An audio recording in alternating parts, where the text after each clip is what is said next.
સ્વામિનારાયણ. પ્રગટની મહત્તા. હલા મુક્તો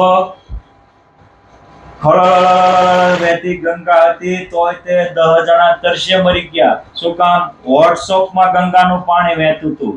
અરે આખો અન્નકૂટ ભર્યો તો છતાંય તે 20 જણા ભૂખે મરી ગયા. શું કામ? ફોટામાં અન્નકૂટ હતો.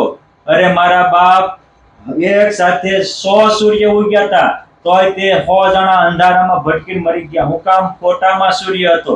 મારા બાપ, ફોટામાં હોય એ કામ ન લાગે. થોડુંક પાણી હોય પણ પ્રગટ હોય, થોડોક ચવડો જ હોય પણ પ્રગટ હોય તો પેટ ભરાય, થોડું પાણી હોય પણ પ્રગટ હોય તો તરસ જાય. એ જ રીતે ભગવાન કે મોટા સંત પ્રગટ હોય એને શરણે વ્યા જાઓ, પળમાં બેડો પાર થઈ જશે. મુક્તાનંદ સ્વામી કહેતા, કોઈ કહે હરિ હો ગયે, કોઈ કહે હોવન હાર, મુક્ત કહે સત્સંગ બિના હોવત નહીં ભવ પાર. મુક્ત કહે સત્સંગમાં વિચરત પ્રભુ કીર્તાર.